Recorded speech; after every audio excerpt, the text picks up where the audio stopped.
오늘 누가복음 마무리를 해보도록 하겠습니다.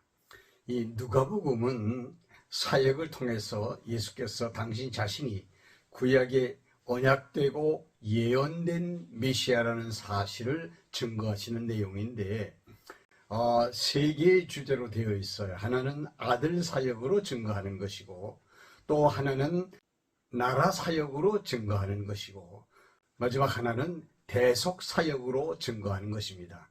그래서 이 시간에는 마지막에 대속 사역에 대한 말씀을 드려보도록 하겠습니다. 누가복음 22장에서부터 24장까지의 내용을 간추려서 말씀을 드려보도록 하겠습니다. 예수님께서 유월절을 지키기 위해서 예루살렘으로 들어가시죠. 그때 대제사장과 서기관과 바리새인들이 예수님을 잡아 죽일 계략을 지금 세우고 있을 때입니다. 제자 중에 가룟 사람 유다가 예수님을 적당한 시기에 저들에게 넘겨줄 계획을 세우고 있을 때입니다. 예수님께서 유월절을 예비하시기 위해서 제자들에게 이렇게 말씀하십니다. 머리에 물동이를 이고 가는 여인이 있을 것이다. 그 여인을 따라가서 그 집에서 유월절을 먹기 위한 잔치를 준비해라 하고 말씀을 해 주십니다. 그래서 다락방에서 유월절을 시작하시게 되죠.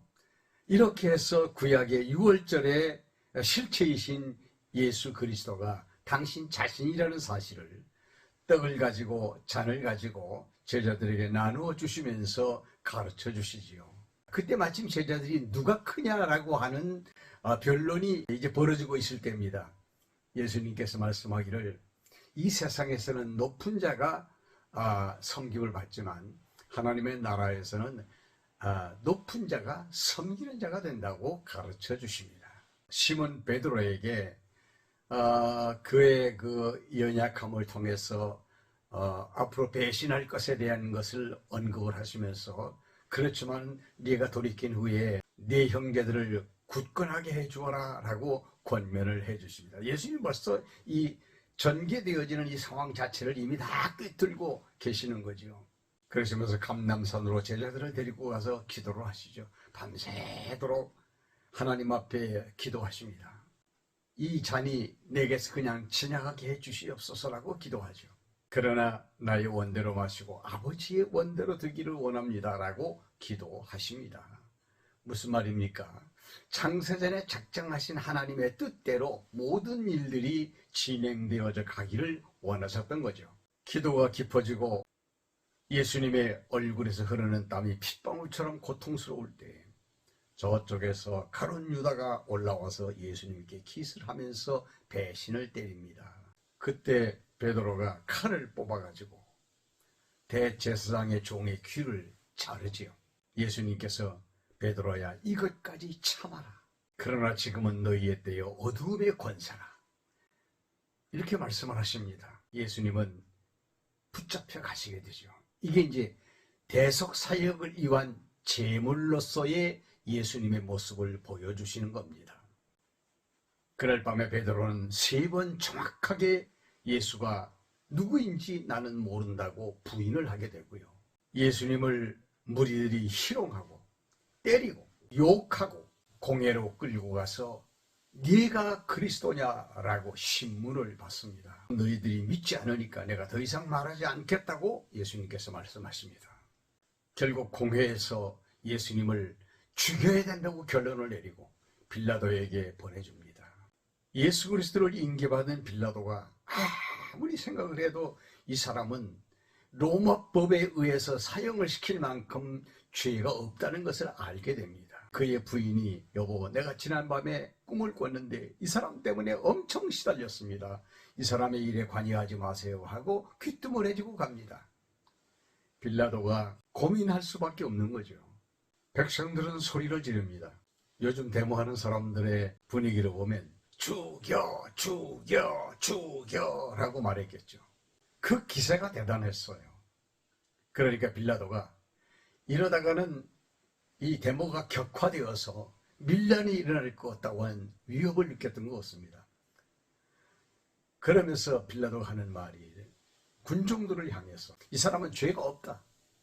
나는 이 사람의 죽음과 이 사람의 피와 나는 아무 상관이 없다. 그러면서 빌라도가 외쳐대는 그 무리들을 향하여 너희들이 마음대로 해라 하고 예수를 넘겨줘 버리고 맙니다. 결국 예수님께서 끌려가셔서 고난을 겪으시죠. 그리고 끝내는 십자가에 못 박혀 죽으시죠. 빌라도가 예수의 죽음과 자기는 아무 상관이 없다라고 말하면서 대야에다 물을 떠오라고 사람들이 그 폭도들이 보는 앞에서 자기 손을 씻으면서 나는 관계없다고 이렇게 이야기를 합니다. 여러분, 우리 사도신경 할 때 꼭 빌라도 얘기가 나오죠. 과연 예수님께 고난을 준 사람들이 빌라도입니까? 유대인들 아닙니까? 저는 사도신경 할 때마다 이 부분에 대해서 많이 걸려요. 저는 이렇게 기도하죠. 본디오 빌라도에게 고난을 받아서 그렇게 안 하고 유대인들에게 고난을 받아서 이렇게 합니다. 예수님은 대속 사역을 위하여 이사야 53장 12절에 죄인처럼 취급을 받을 것이라고 이미 예언해 놓은 대로 예수님은 죄인이 되어서 십자가에 못 박히게 됩니다. 아버지여 저들을 사하여 주옵소서. 저들이 하는 일을 저들이 모르고 있습니다. 라고 기도하시죠. 예수께서 운명하시는 순간 성전의 휘장이 위에서부터 아래로 쫙 찢어지고 맙니다. 그래서 성소와 지성소 사이가 열려버리고 말죠. 이미 운명하신 예수님을 아리마대 사람 요셉이 자기의 새 무덤에 장례를 치르게 됩니다. 무덤을 찾아온 몇 명의 여인들이 예수님을 만나고 예수님의 부활을 증거하죠. 그래도 사람들은 믿지 않습니다. 엠마오로 내려가는 두 제자에게 주님이 나타나서 당신이 부활한 사실을 가르쳐 주시기도 하고요. 의심 많은 도마에게 당신의 옆구리의 창자국, 손의 못자국을 친히 만져보게 해서 믿게도 해 주십니다. 그러면서 제자들에게 성경에 기록된 대로 내가 이 땅에 와서 모든 것을 너희에게 증거하여 가르쳐 주었다. 내가 아버지께로 가면 내 대신에 보혜사 성령이 오셔서 너희들과 함께 하시면서 이 놀라운 구약의 언약이 성취된 사실에 대하여 증거하게 될 것이다. 그러면서 제자들을 축복하시고 하늘로 승천하십니다. 제자들은 성령을 기다리기 위해서 예루살렘으로 올라가 다락방에 모여 기도하기를 시작하죠. 여기까지가 누가복음의 마지막 부분에 대한 내용입니다. 예수님은 구약의 예언을 성취하시려고 이 땅에 오셨고 그 예수님의 사역 가운데 아들 사역 충실히 이행하시고 나라 사역 충실히 이행하시고 가르치셨으며 대속 사역 당신의 몸을 제물로 삼아 죽으셔서 살찢고 피 흘리셔서 그 대속의 사역을 완성하시고 제자들에게 이 놀라운 대속의 진리를 증거하라고 말씀하시면서 하나님의 나라로 가셨습니다. 사역을 통한 그리스도 증거, 누가복음에 담겨져 있는 진리의 내용입니다. 다음 시간에는 요한복음에 들어가서 살펴보도록 하겠습니다. 좋아요 버튼 눌러주시고 여기까지 따라와 주신 여러분 대단히 감사합니다. 오늘도 좋은 하루 되시기 바랍니다. 안녕히 계세요.